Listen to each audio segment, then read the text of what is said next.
The Society for Adolescent Health and Medicine and the American Academy of Pediatrics have outlined a range of policies and programs which should be implemented to ensure that adolescents have access to quality comprehensive care. Based on the developmental characteristics of adolescents, they identified 7 critical criteria for quality health services for adolescents. A key component of creating ideal health systems to deliver care for adolescents is to ensure that healthcare providers who are appropriately trained and experienced in caring for adolescents and young adults are available in all communities. Because many of us are so dependent on health insurance coverage for access, health plans really should include healthcare providers with training and expertise in working with adolescents, both as primary care providers but also as specialists to whom adolescents with more complex concerns can be referred to. We also need a concerted effort to increase training in health professions in the area of adolescent medicine. Some strategies could include strengthening adolescent medicine education during pediatric residency training, extending the length of the mandatory adolescent medicine rotation beyond the 1 month currently required in pediatric residency, expanding the adolescent medicine training requirement to family practitioners and internists who also care for a large number of teenagers in this country, providing opportunities to enhance knowledge and skills for folks that are already in practice through continuing medical educational programs, and really reaching out to other health professional disciplines such as social work, nursing, psychology, among others. One concern in the field of adolescent medicine really is the limited number of adolescent medicine specialists in the field.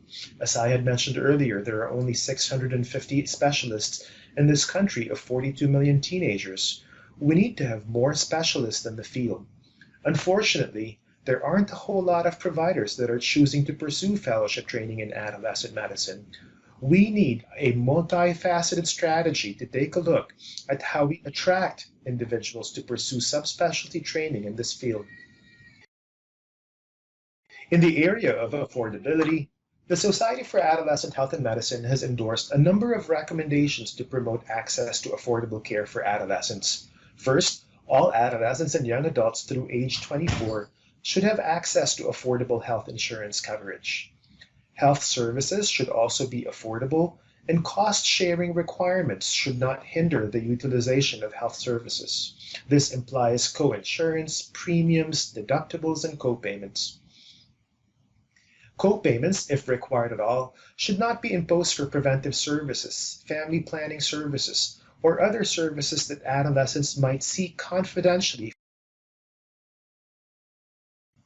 Adolescents and young adults receive care from a variety of sites, including school-based health centers, community health centers, family planning and STD clinics, and other public health clinics that rely very heavily on public funding. These safety net providers are a critical part of the healthcare infrastructure for adolescents and serve as critical access points. It is very, very important that funding for these safety net services be preserved and maintained to ensure financial viability and sustainability.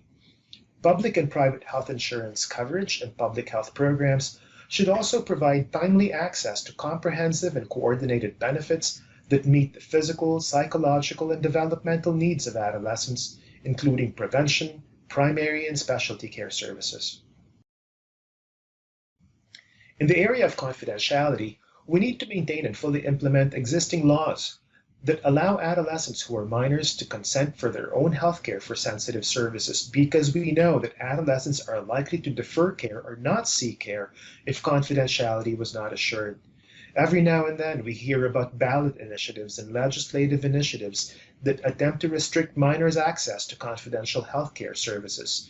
It's critically important we oppose such efforts because we know how important confidentiality is to our adolescent patients.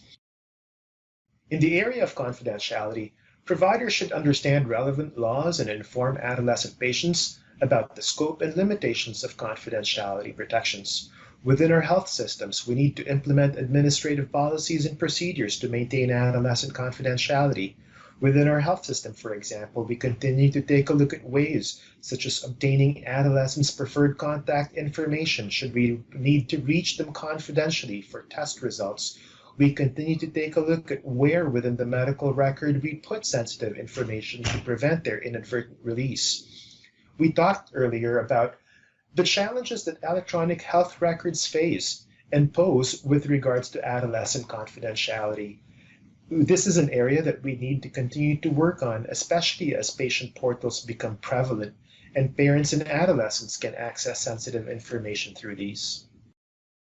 In the area of visibility, health services must be recognizable, convenient, and should not require complex planning by adolescents and their patients. To serve adolescents appropriately, health services should be available in a wide range of settings and should also allow easy access and facilitated hours that match adolescents' lifestyles. In the area of flexibility, we need services, clinicians, and delivery sites that cater to the developmental, cultural, ethnic, and social diversity of adolescents. In the area of coordination, we must ensure that comprehensive services are available to adolescents. Across the country, there are emerging models of care delivery that feature integration of services that allow adolescents to receive care in a more streamlined and coordinated way. Additionally, we need to be able to align local, state, and national health goals and objectives with issues that are important and relevant to adolescents and young adults, and we need to fund them accordingly. Public health programs, including publicly funded health insurance, should be coordinated at local, state, and national levels to ensure that health services are financed and delivered in ways that address the needs of underserved adolescents, especially those that are subject to disparities in access and health outcomes. In the area of quality, a basic level of service must be provided to all youth, and adolescents should be satisfied with the care they receive. Health insurance plans and public health programs should implement quality assurance plans and goals that specifically address the needs of adolescents and young adults. Performance measures should include items of particular relevance and importance to teens, including prevention and health promotion. We also need quality and performance data specific to the care of adolescents, and these ideally should also include input from adolescent patients. Here are a list of resources that you might find helpful in your work with adolescents.